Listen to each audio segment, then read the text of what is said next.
आप पढ़ाई में बहुत अच्छे हैं, आपके पास ज्ञान बहुत है, आपके पास ऊर्जा बहुत है, ये सारी चीज़ें अगर प्रॉपरली धन में कन्वर्ट नहीं हो रही हैं ना, पैसे में ट्रांसलेट नहीं हो रही हैं, तो इन चीज़ों का फ़ायदा 10% है, 90% नहीं है।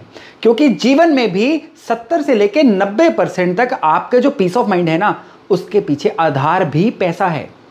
आप अगर आज जीवन में पैसे की किसी भी मेस में हैं, आपके खर्चे जो हैं वो इनकम से ज़्यादा हो रहे हैं, धन की बरकत ही नहीं आ रही है, कर्ज हैं मानो बढ़ते चले जा रहे हैं, काम एकदम से चल रहा था लेकिन आज परिस्थिति ऐसी है कि अब पैसे की चिंता दिन रात खाए जा रही है, तो इसका सीधा सीधा मतलब है कि आप सही ढंग से पैसे को मैनेज नहीं कर पाए। आपके बर्थ चार्ट में कुछ ऐसे योग ट्रिगर हो गए हैं जो अब चाह के भी मनी मैटर्स आपके कंट्रोल में नहीं आ पा रहे हैं। तो ये वीडियो आज बहुत जानकारी वाला होने वाला है। इस वीडियो में मैं आपको बताऊंगा कि आपके जो धन के योग होते हैं बर्थ चार्ट में, एक तो उनको देखना कैसे है, दूसरे पैसा जो है उसका जो पैसे का कंट्रोल है आपके हाथ से किस तरह से निकल जाता है, किस तरह से परिस्थितियां आपको कंट्रोल करना शुरू कर देती हैं और बदले में क्या होता है, आप कर्जे के जाल में उलझते चले जाते हैं। तो ये वीडियो जो है आपको बड़े ही ध्यान से देखना होगा। नमस्कार, मेरा नाम है योगेश शर्मा, स्वागत है आपका happy life with Yogesh Sharma में। और दोस्तों, इस वीडियो में आगे बढ़ने से पहले विनम्र निवेदन कि अगर अभी तक आपने अपने इस चैनल को सब्सक्राइब नहीं किया है तो कृपया सब्सक्राइब करिएगा और बेल बटन दबाना ना भूलिएगा। धन जो है ना, धन ये आपका बर्थ चार्ट एक कोड है, कुदरत का कोड है, यूनिवर्स का कोड है। उस कोड के थ्रू आपका बर्थ चार्ट बता देता है कि आपको अपने धन को मैनेज किस तरह से करना है।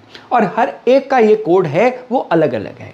जैसे होता है ना कि हर एक के लॉक की चाबी अलग अलग होती है, तो आपके धन का जो कोड है ना वो आपका यूनिक कोड है।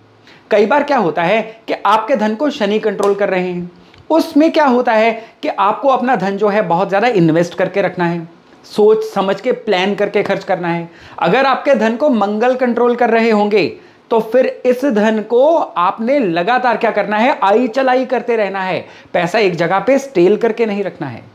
चंद्रमा अगर आपके धन को कंट्रोल कर रहे होंगे तो जितना आप अपग्रेड करते रहेंगे खुद को, आपको धन आता रहेगा। गुरु अगर आपके धन को कंट्रोल कर रहे होंगे तो लोगों की सहायता करना, लोगों की अनकंडीशनल हेल्प करना आपके लिए धन लेके आएगा। बुध अगर आपके धन को कंट्रोल कर रहे होंगे तो फिर आपको लगातार जो है ना कि सयाने बन के पूरी तरह से क्लेवरनेस अपने अंदर अडेप्ट करके धन को संचय करना होगा, धन को बढ़ाना होगा। सूर्य अगर आपके धन को कंट्रोल करते हैं तो फिर आपके लिए धन कमाने का सबब होता है घर से थोड़ा दूर जाके, लोगों से थोड़ा सा कट ऑफ होकर धन कमाना है, तभी आपके धन का खाना एक्टिवेट हो पाएगा।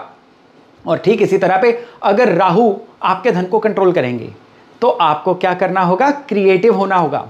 केतु अगर आपके धन को कंट्रोल कर रहे होंगे तो आपको लगातार चीजों को एग्जीक्यूट करना होगा, टालना नहीं होगा। ये वो ऊर्जाएं हैं जो अगर आपके धन के साथ कनेक्टेड हो, ये आपका बर्थ चार्ट बताता है कि कौन सी ऊर्जा से आप धन को किस तरह से जोड़ सकते हैं, धन को किस तरह से कमा सकते हैं। अब सपोज करिए आपके धन को चंद्रमा कंट्रोल कर रहे थे, जो कहते हैं कि खुद को अपग्रेड करिए, लर्निंग करते रहिए, अर्निंग होती जाएगी।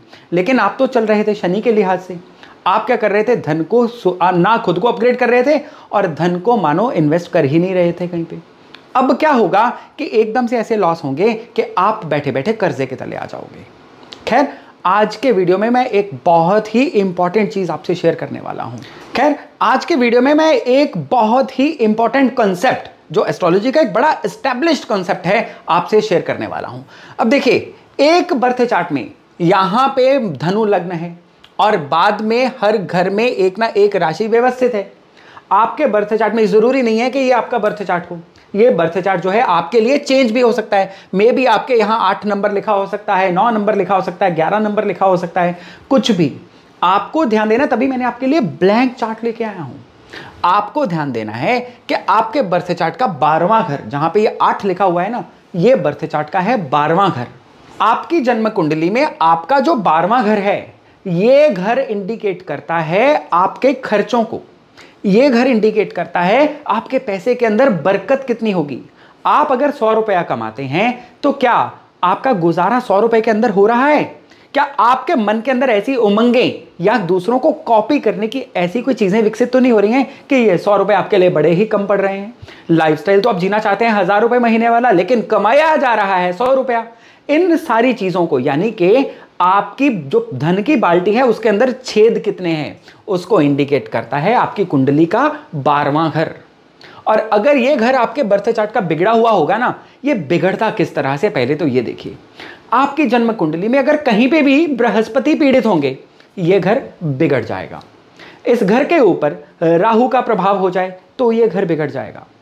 इस घर के ऊपर शनि का प्रभाव आ जाए तो भी ये घर बिगड़ जाएगा। इस घर के ऊपर बुध का प्रभाव आ जाए तो ये घर सबसे ज्यादा बिगड़ जाता है। तो आपकी जन्म कुंडली में अगर ये घर बिगड़ा हुआ होगा ना, तो आप समझ जाइए कि जो आपके धन की बाल्टी है ना, उसमें कई सारे छेद हैं। आप भरते जाइए उसमें और उन छेद के थ्रू आपका धन जो है वो निकलता चला जाएगा और आप सोचते रह जाओगे, माथा पीट के रह जाओगे कि यार ये बाल्टी भर क्यों नहीं रही है। और बाल्टी भर क्यों नहीं रही है? क्योंकि आपकी कुंडली का ये घर वीक है। और यहां पे बड़ी इंटरेस्टिंग बात है कि ये जो आपका घर है ना, इसके साथ साथ ये बिल्कुल 180 डिग्री ये वाला घर सीधे सीधे जुड़ा हुआ है। ये घर किस चीज का है? ये घर है कर्ज का, डेट्स का, किसी इंसान के ऊपर देनदारियां चढ़ने का घर है। यानी अगर ये घर एक्टिवेट होगा, ये घर अपने आप इस घर को ऑटोमेटिकली एक्टिवेट कर देगा। कर्जे का जो घर है ना, ये अपने आप एक्टिवेट नहीं होता है। कर्जे का घर एक्टिवेट होता है कुंडली के 12वें घर के थ्रू। तो आपकी जन्म कुंडली में आपको सिर्फ एक ही केयर करनी है कि अपने 12th हाउस को बैलेंस कर लीजिए। 12th हाउस बैलेंस होगा, इसका पहला फायदा क्या होगा? आपके जो खर्चे हैं ये कंट्रोल होने शुरू हो जाएंगे। इसका दूसरा फायदा क्या होगा? आपके जीवन में धन के अचानक होने वाले लॉसेस कंट्रोल हो जाएंगे। तीसरा बहुत बड़ा फायदा, आप एकदम से इंपल्सिव बाइंग, जिसको कहते हैं ना, अचानक से आप खुद ही जो चीजों को उजाड़ देते हो। कोई बंदा जुए में पैसे उजाड़ देता है, कोई बंदा ब्रांड्स को खरीदने के चक्कर में, महंगी गाड़ी खरीदने के चक्कर में, अपनी हैसियत से बाहर खर्चा करने के चक्कर में अपना पैसे का लॉस करवा देता है। ये वाली भावना, ये वाली फीलिंग कंट्रोल होनी शुरू हो जाती है। इस घर को बैलेंस करने का सबसे बड़ा फायदा क्या है? इंसान का बीमारियों पर लगने वाला पैसा जो है वो भी एकदम से कम हो जाता है। अब जन्म कुंडली में यहाँ पे कौन सा प्लैनेट बैठा हुआ है, इस पे कौन से प्लैनेट दृष्टियां दे रहे हैं, ये सारी चीजें तो जन्म कुंडली के एनालिसिस का विषय हैं। तो बाय डिफॉल्ट आप इस घर को बैलेंस किस तरह से कर सकते हो? बहुत ही सरल तरीके हैं, 2 तरीके हैं। सबसे पहला तरीका है, आप अपने घर के साउथ ईस्ट एरिया को कंट्रोल करिए। जो घर का अग्निकोण है, आपके घर में साउथ और ईस्ट, इन दोनों के बीच में जो एरिया है, निशानी के लिए बता दूं, सुबह 9 साढ़े 9 बजे सूर्य आपके घर के जिस भी एंगल में होते हैं ना, वो आपके घर का एंगल आपके घर का साउथ ईस्ट एरिया है। उस एरिया को सबसे पहले तो बहुत साफ सुथरा रखिए। दूसरे, इस घर के सबसे बड़े 2 दुश्मन हैं। पहला दुश्मन है राहु और दूसरा दुश्मन है बुध। उस एरिया में कोशिश करिए राहु का रंग नीला और बुध का रंग हरा, ये रंग मिनिमम से मिनिमम हो। नॉर्मली लोग ना वास्तु के नाम पे घर के साउथ ईस्ट में हरियाली पौधे रख देते हैं। भाई मत रखिए। यहां पे पौधे रखने से भी आपके बुध एक्टिवेट हो जाते हैं, और बुध एक्टिवेट होंगे तो 12वां घर एक्टिवेट होगा, 12वां घर एक्टिवेट होगा तो धन की बरकत कम होगी, धन की बरकत कम होगी तो कर्जे बढ़ेंगे। तो आपको सबसे पहले तो इस एरिया में नीला रंग और फिर हरा रंग, इन दोनों को अवॉइड करना है। दूसरी प्रिकॉशन है कि आपके घर का जो अग्निकोण है, यानी साउथ ईस्ट एरिया है, इस एरिया में गलती से भी पानी का अरेंजमेंट मत करिए। ओवरहेड वाटर टैंक भी इस एरिया में ना हो, अंडरग्राउंड वाटर टैंक भी इस एरिया में ना हो, सबमर्सिबल पंप की अगर बोरिंग घर में दे रखी है तो भी इस एरिया में ना हो। और नॉर्मली लोगों के किचन जो होते हैं साउथ ईस्ट एरिया में आज की डेट में लोग रखवाते हैं, क्योंकि साउथ ईस्ट अग्नि का एरिया है ना, तो लोग अग्नि स्थान यहां पे रखवाते हैं, अच्छी बात है। लेकिन आप अपने घर का मैप बनाइए, उसमें एग्जैक्टली डॉट आप साउथ ईस्ट का पॉइंट नोट करिए। अगर उस पॉइंट पे आपने वाटर प्यूरिफायर भी दे रखा है ना, तो भी ये एरिया डिस्टर्ब हो जाएगा। तो आपको सबसे पहले तो साउथ ईस्ट में इन चीजों का ध्यान रखना है। अब जरा 1 मिनट के लिए इसके बिल्कुल उल्टे इस एरिया में भी आइए, क्योंकि कुंडली के ग्रह तो आपके छप गए जब आप पैदा हुए, लेकिन जो घर का वास्तु है उसके थ्रू तो कुंडली को चेंज कर सकते हैं आप। तो घर का जो नॉर्थ एरिया है वो आपके कुंडली के कर्जे वाले घर को डिनोट करता है। अब कर्जा निपटाना है तो कर्जा निपटाने का एकमात्र तरीका जो आज तक हमेशा काम आया है वो है, भैया इनकम बढ़ाइए। तो इनकम बढ़ाने के लिए देखिए, इनकम तो बढ़ेगी इनकम के घर से, लेकिन अगर कर्जे वाला घर जो है ये हल्का होगा ना, तो इनकम अपने आप बढ़ जाएगी। तो कर्जे वाले घर को हल्का करने के लिए आपको क्या करना है? सबसे पहले तो आपको इस घर की ऊर्जा को बढ़ाना है। अब हरियाली यहां पे लेके आइए जो आपने साउथ ईस्ट में दे रखी थी। अगर आपने इस एरिया में बुध की एनर्जी यानी हरियाली को दे दिया, तो आपकी इस घर की ऊर्जा अपने आप बढ़ जाएगी और कर्जे डाउन जाने शुरू हो जाएंगे। दूसरी चीज जो आपने करनी है, अगर घर का ये एरिया कवर्ड एरिया में आता है, नॉर्थ एरिया, यहां पे एक आप फेंग शुई वाले जो लाफिंग बुद्धा होते हैं वो रख दीजिए। कुबेर की मूर्ति अगर मिलती है वो रख दीजिए। याद रखिएगा इनकी पूजा नहीं करनी है, बस इस एरिया में रख दीजिए। अब फिर देखिएगा, क्योंकि इस एरिया की ऊर्जा बढ़ेगी ना, तो ये ऊर्जा कॉरेस्पॉन्ड करेगी, कनेक्ट करेगी आपकी कुंडली की ऊर्जा से। और जब जन्म कुंडली की ऊर्जा से ये कनेक्ट करेगी ना, तो एक्चुअली में दिन फिरने शुरू हो जाते हैं, कर्जे जो हैं ये कम होने शुरू हो जाते हैं। यूं तो मनी मैटर्स को सही करने के लिए कुंडली का दूसरा घर, कुंडली का 11वां घर, ये बहुत ज़्यादा मैटर करते हैं।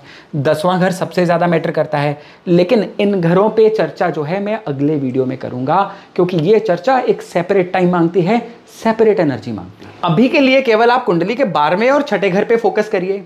और जाते जाते एक सबसे इंपॉर्टेंट और लास्ट एडवाइस, कि आपके घर की जो छत है ये भी आपकी कुंडली के 12वें घर से जुड़ी हुई है। तो छत के ऊपर अगर आप कबाड़ रखते हो तो वो राहु की ऊर्जा होती है, तो उससे क्या होगा कि आपके कुंडली का जो पैसे की बरकत खराब होने वाला घर है वो फिर जागृत हो जाएगा। तो छत को साफ सुथरा रखिए। नॉर्मली लोग क्या करते हैं, महीने में एक बार छत की सफाई करते हैं, गलत बात है। कम से कम सप्ताह में एक बार छत की सफाई जरूर करिए। छत को एक्टिवेटेड रखिए, छत पे ऊपर जीवन ऊर्जा रखिए, वहां को अटेंड करते रहिए, आते जाते रहिए। उससे आपकी कुंडली का 12वां घर कंट्रोल होता है। अब 12वां घर कंट्रोल होगा तो धन के सारे मैटर आपके कंट्रोल में आने शुरू हो जाएंगे। तो दोस्तों आज की चर्चा थी यहीं तक। बहुत जल्द मिलते हैं एक नए टॉपिक, एक नए विषय के साथ। अपना खूब ध्यान रखिएगा। नमस्कार। इसी तरह की और भी जानकारी लेने के लिए हमारे चैनल को सब्सक्राइब करें और नई वीडियो की नोटिफिकेशन के लिए बेल आइकॉन दबाएं। अगर आप ये वीडियो फेसबुक पर देख रहे हैं तो वीडियो को लाइक और शेयर करें। साथ ही अपनी राय कमेंट बॉक्स में जरूर बताएं। धन्यवाद।